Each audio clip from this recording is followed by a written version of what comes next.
Welcome back to the Life and Listings podcast. As I mentioned in our last episode, all summer, you are just going to have me, Jennifer Staats, sharing some of the tips, tricks, and tools that we see agents and teams and brokerages either be successful in or fail, which is why we're sharing a little bit of this in our monthly playbooks. This playbook for this month for June is actually about onboarding and offboarding. So if you tuned in last month to our playbook and podcast on workflows, this is really going to piggyback on that. So if you haven't listened to that episode, maybe just pause here, go back, listen to that, because I do feel like onboarding and offboarding is a key workflow that you need to build into your business. Whether you're building a huge team or you just want to bring on an assistant, right? We're creating clarity and consistency in your business. So the same exact thing happens every single time. You have a platform to improve upon. So it's not incredibly chaotic. And especially when we're bringing in agents or new admins or employees, this is something exciting versus just creating chaos on day one. And I see this more often than you would think. And so I'm very, very passionate about that. So start out small and we can build a real beautiful onboarding and offboarding, because offboarding is something people generally forget, plan for your business. So why is this overlooked? Why do I see so many companies that do not have an onboarding plan? And a lot of it is we're busy, right? We are scaling, we're growing. We need this assistant to start. We need this person to jump in. And what I find more often than not is that's when things are dropped, right? That's when we're creating inconsistencies. That's when one agent is getting something and the other is not. That's when agents get a sour taste in their mouth on week one because you promised these 10 things and they weren't delivered, right? So whatever you're promising in your commission split, your plan, your contract should be translated into your onboarding plan to make sure not only is it delivered, but are we following up? Did they get training on it? Did they get access?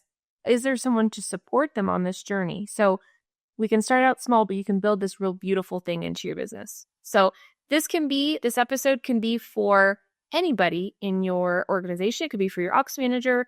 It could be for someone in prop tech. It could be for anybody looking to scale their business and set up some efficiency. So let's think beyond the paperwork, right? This sounds boring, but it's really, really important. It's setting expectations and creating alignment in your company. So the 4 key elements that every onboarding should include is role clarity, who's doing what's the expectations there, right? Whether it's your team or your agent or the person being onboarded, who's doing what tools and systems does this person need access to be successful, right? So think through that ahead of time. If you're asking them to access a Google Drive, they probably need access to that.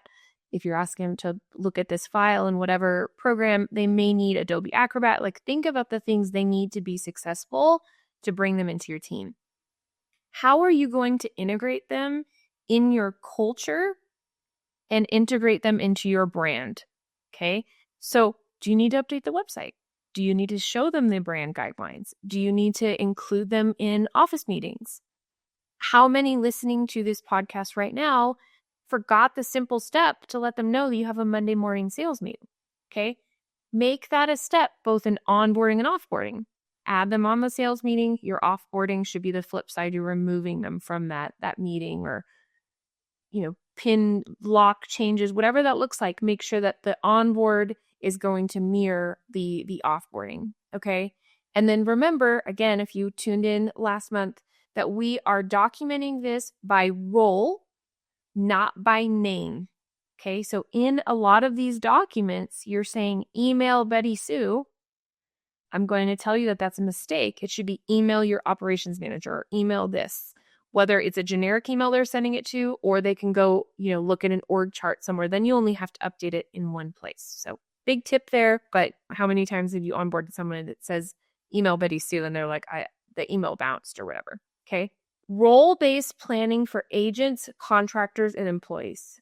Okay, this is the three, and I'm going to repeat that: agents, contractors, and employees. You may need an onboarding and offboarding plan for all three departments of your business or roles within your business. There are going to be different things that you supply each, right? How you onboard your admin is going to be different than how you onboard your VA, and is going to be different than how you onboard your agent. All three different onboarding plans that can start out small, right? Like they can start out, everybody in my company is going to need an email signature. They're going to need to be added to XYZ platforms. And then you can build on from there. Okay.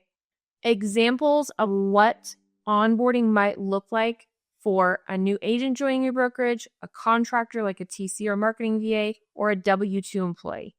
Making sure you're ready to bring all three of those on, right? A lot of us don't know what it takes to bring on a W-2 employee until we dig into it and we're like, oh my gosh, there's so many different things there, right?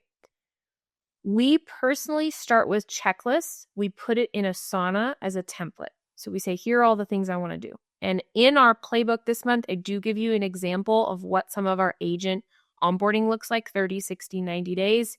If you ever have any questions, I'm happy to jump on a call with you as like how we build different things out. In those checklists, we decide, do we want the person we're onboarding living in those checklists, or is this just a back-end administrative thing? That's totally up to you. We have plenty of teams that do both. In those checklists, there can be templates like emails.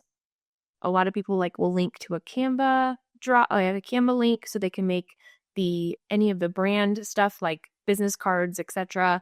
There might be Loom videos on how to do those things so we can just have them run with it, both for our admin and maybe an agent that's being onboarded. Here's how you access your email. Here's how you do all these things.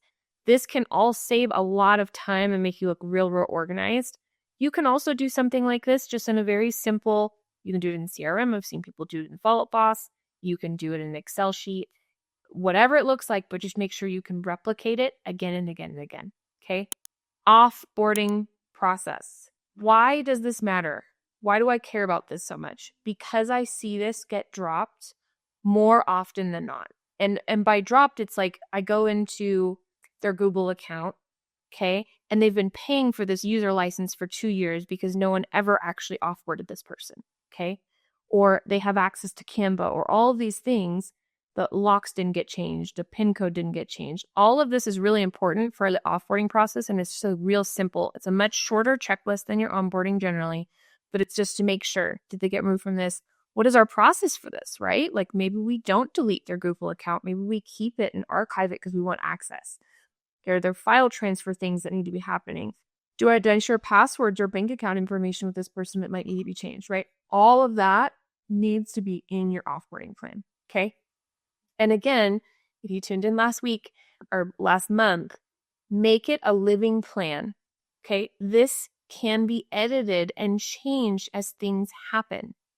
You are reviewing these workflows over and over again to look for things that can be improved. A lot of this is going to happen with your agent onboarding. Okay, we all know that some tech can be a little difficult for different agents. So in the beginning of your team building process, you may have been bringing on only experienced agents. Your onboarding plan might look a little bit different. As your team evolves, maybe now you're bringing on a couple different new agents. There might be more questions. And I'm telling you, when those questions come up, you want to document it and go, why are they asking these questions? Where can I get ahead of it in my onboarding and offboarding plan, not only to make it easier on the person I'm onboarding, but to make it easier on me too, right? Because if I'm getting all these questions, it's sometimes messing with my day. Let's get ahead of that, right? You're reviewing this with your team and you're getting feedback from the person you're onboarding. How can we improve this in the future, right? Were there any questions that came up? Kind of empower them to help you improve the process. As your team is growing, you may want to assign ownership of the onboarding process to a role, right? Is this your operations manager? Is your assistant? Is your office manager? Whatever that looks like, you may want someone to take ownership of that and really improve it over time. Because now that we've got an efficient process, we're probably saving time. We can improve it, over time. Now, where do we start? Do not overcomplicate it. If you do not have something like this in place for your business, I would definitely say download our free playbook, take a look at it. I'm giving you a lot of templates, a lot of ideas there, but just start with the basics. Okay? Start with the basics. What tech do they need to be into? Is there any training you already have created? Do they need to be switched to the MLS? Do they need to switch their license? There's a lot of little things that happen, especially in that first week. Start with that. You can layer things on over time. So hopefully this was a helpful little tidbit of information this week.